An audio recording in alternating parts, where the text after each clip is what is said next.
El sol en Yucatán no era un aliado, era un tirano. Cada amanecer de 1891 se alzaba sobre la hacienda San Miguel como una sentencia de fuego y sudor, una luz implacable que bañaba los interminables campos de Nequén, las espadas verdes que habían hecho de los Alcocer una de las familias más ricas y temidas de la península. Pero bajo ese brillo brutal se tejía una sombra más densa y antigua que los siglos.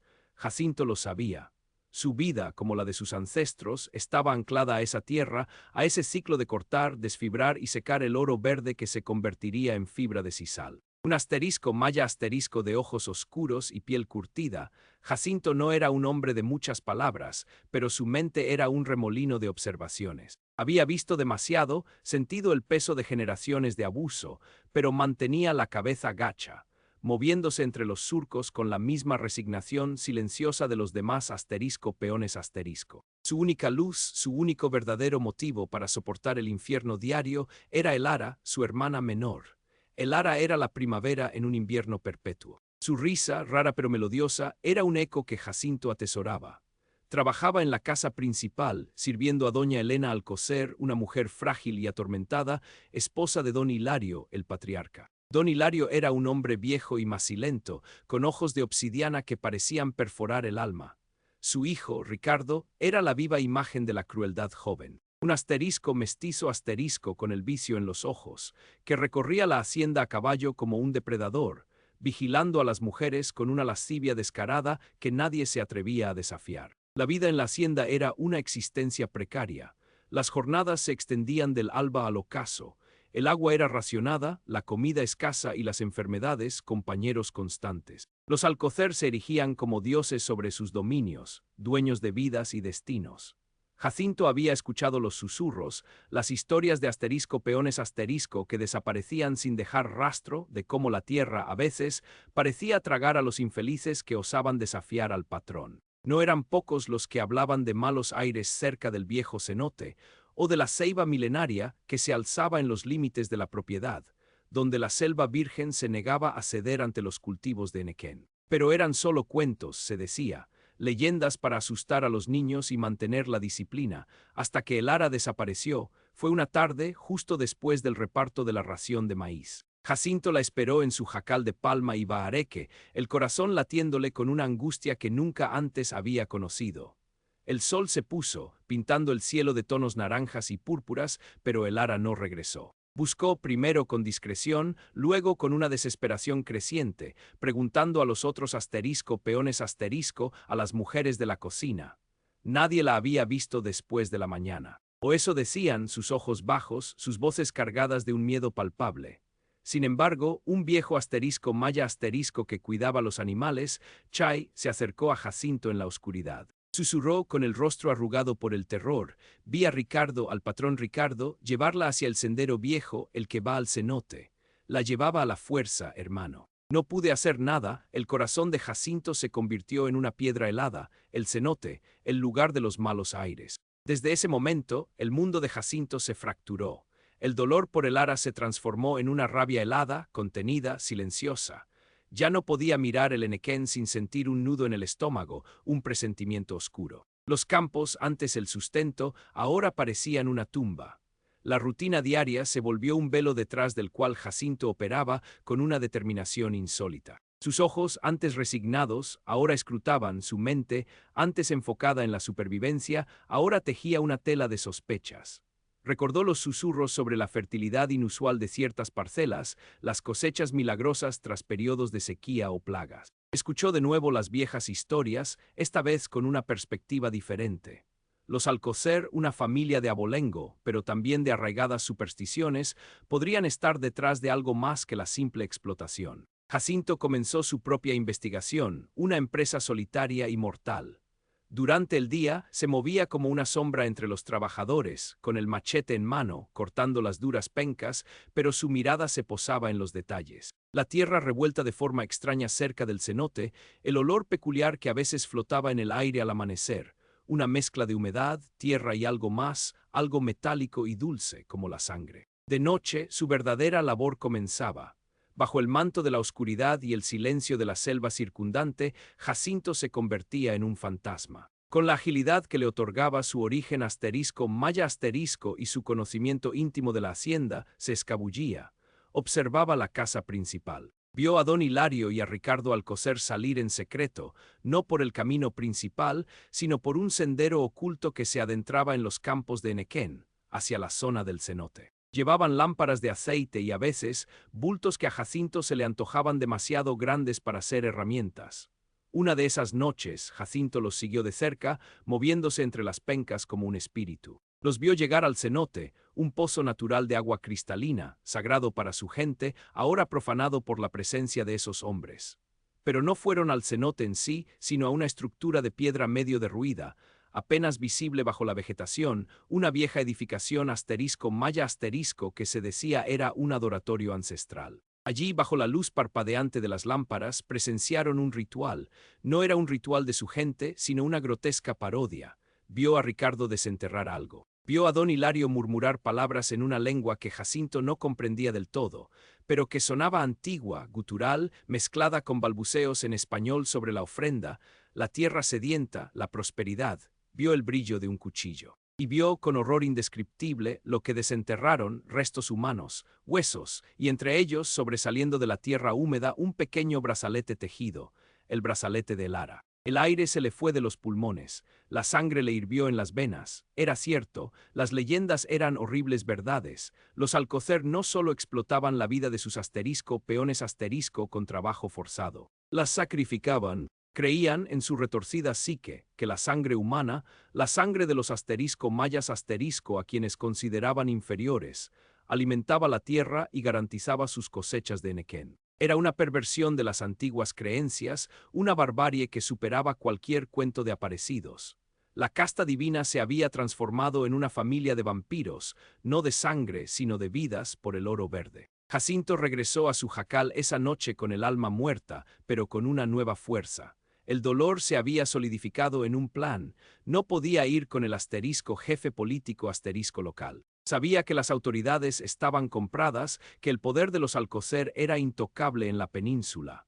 Denunciarles sería su sentencia de muerte y la de muchos otros. No, su venganza no sería ruidosa ni inmediata, sino calculada, silenciosa, tan perturbadora como los crímenes que había descubierto. La reviravolta de Jacinto comenzó con la siembra de la verdad. No con palabras directas, sino con el lenguaje del miedo y la superstición, un idioma que los peones asterisco comprendían mejor que cualquier otro. Durante los días siguientes, en sus rondas, Jacinto se encargó de dejar pequeñas ofrendas macabras cerca de los jacales de los trabajadores más cercanos al cenote, o en los senderos que conducían a los campos. Pequeños fragmentos de hueso que había recogido con sumo cuidado, envueltos en hojas de palma. Un pedazo de tela del huipil de Lara que reconoció entre los despojos. No dijo una palabra, solo los dejó para ser encontrados. Los susurros comenzaron de nuevo, esta vez con más fuerza. Los pixanes almas están inquietos. La hacienda está maldita. Los espíritus de los muertos ya no quieren descansar. El miedo se propagó como la pólvora, no solo entre los peones sino también entre las sirvientas de la casa grande, que contaban historias de sombras en los corredores y lamentos nocturnos. El ambiente se volvió pesado, la paranoia se instaló.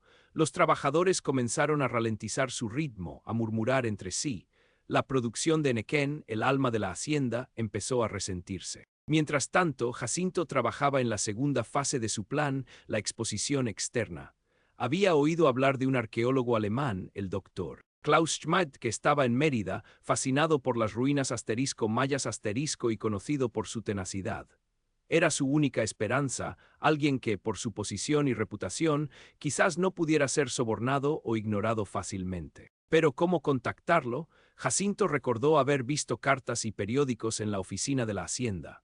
Sabía leer y escribir rudimentariamente, algo que había aprendido en secreto de un viejo maestro ambulante que pasó por la zona años atrás. Con paciencia y riesgo extremo, se coló en la oficina de don Hilario, encontró papel, tinta y pluma. Durante varias noches, con la ayuda de lo que recordaba de viejos mapas y su conocimiento del terreno, dibujó un croquis detallado de la hacienda San Miguel, marcando con una cruz la ubicación del adoratorio maya y el cenote. A un lado escribió en un español apenas legible: Señor Schmidt, hallazgo grande, secretos profundos, San Miguel. Venga enrolló el mapa y la nota, la selló con la cera de una vela y la estampó con el único sello que pudo encontrar en la oficina, el de un documento viejo de la hacienda. Luego se dirigió al pueblo más cercano, a varios kilómetros bajo la luna. Allí, de madrugada, encontró un arriero que se dirigía a Mérida con mercancía. Con unas pocas monedas que había estado guardando durante años, Jacinto le pidió que entregara el paquete en la dirección del doctor. Schmidt, inventando una historia sobre un encargo urgente del patrón, sabiendo que el arriero, por temor a los Alcocer, no preguntaría más. El tiempo se arrastró, denso como la melaza. Jacinto observaba los efectos de su trabajo. El miedo de los peones se había convertido en una rebeldía silenciosa. Las cosechas disminuían, no solo por el bajo ánimo, sino porque Jacinto, con una maestría discreta, había saboteado algunos de los canales de riego o había introducido sutilmente ciertas plagas en las áreas más productivas que supuestamente eran alimentadas por la sangre. La tierra, en vez de prosperar, parecía enfermar. Una semana después de enviar la carta, una polvareda se levantó en el camino de entrada a la hacienda San Miguel. Un carruaje tirado por 2 caballos, seguido de cerca por jinetes, se acercaba. Jacinto vio a don Hilario y Ricardo salir de la casa principal, frunciendo el ceño ante la inesperada visita. Del carruaje descendió un hombre alto y delgado, con gafas, el doctor Klaus Schmidt, y a su lado, con su uniforme impecable, el jefe político de la región, don Emilio Ruiz, un hombre conocido por su rectitud, pero también por su obediencia a los poderosos. Con ellos venían 2 guardias y un par de ayudantes del arqueólogo. Don Hilario, saludó Schmidt con un español con acento extranjero. He recibido una interesante misiva sobre un posible sitio arqueológico de gran importancia en sus tierras. Don Emilio, el jefe político ha tenido la amabilidad de acompañarme, dado el interés histórico del hallazgo. Don Hilario, pálido y sudoroso, intentó protestar, hablar de la privacidad de su propiedad, de la sacralidad de su hacienda. Ricardo, con la arrogancia que lo caracterizaba, trató de intimidar a Schmidt, pero el arqueólogo, con la autoridad de su posición, insistió mostrando el mapa. Aquí, don Hilario. Parece indicar una estructura maya de relevancia cerca de su cenote. Sería un honor para la ciencia poder investigar el jefe político notando la tensa insistencia de Schmidt y la inusual incomodidad de los Alcocer, asintió. Don Hilario, es un asunto de interés público. Acompáñenos, por favor, Jacinto, mezclado entre los peones que observaban desde la distancia, vio cómo los Alcocer eran obligados a guiar al grupo. La procesión se adentró en los campos de Nequén, siguiendo el sendero marcado en el croquis de Jacinto. El sol seguía siendo un tirano, pero ahora parecía iluminar la verdad. Cuando llegaron al adoratorio y al cenote, Jacinto ya había hecho su trabajo final. Había removido la tierra en la noche anterior, asegurándose de que los restos fuesen fácilmente visibles. El doctor Schmidt con su equipo no tardó en hacer el descubrimiento. Primero huesos dispersos, luego con el rastrillo, trozos de tela, objetos personales oxidados y finalmente un esqueleto casi completo. La evidencia era innegable. La atmósfera se volvió gélida. El jefe político se puso lívido.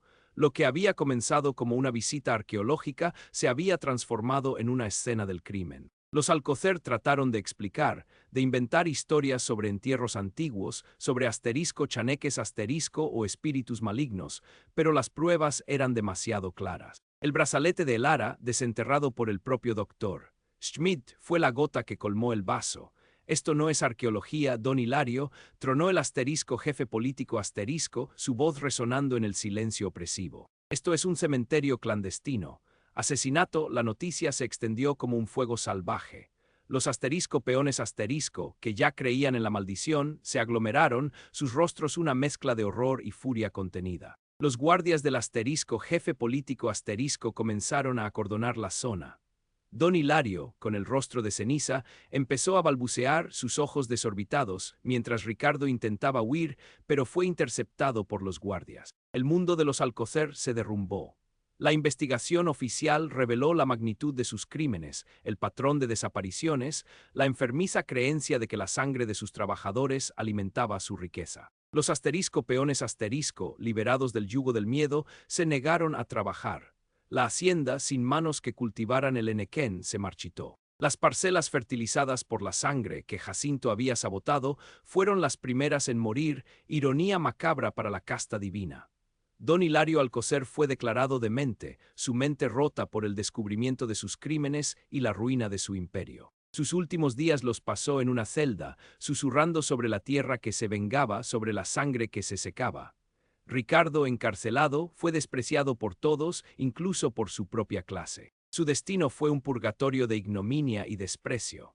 La hacienda San Miguel fue embargada, sus campos se convirtieron en un recuerdo sombrío de un pasado brutal. Jacinto observó todo desde la distancia, una figura silenciosa entre la multitud. No había gritos de triunfo en su corazón, solo un vacío frío y una satisfacción sombría. La memoria de Lara nunca lo abandonaría, pero al menos sus asterisco pixanes asterisco y los de todos los sacrificados podían ahora encontrar la paz. La maldita familia que alimentaba sus campos con sangre humana había sido devorada por la misma oscuridad que ellos habían sembrado. Y Jacinto, el asterisco peón asterisco silencioso, fue el arquitecto de su perdición, un hombre que se negó a ser una víctima más en los campos de Enequén de Yucatán. Recuento de caracteres, 30.125.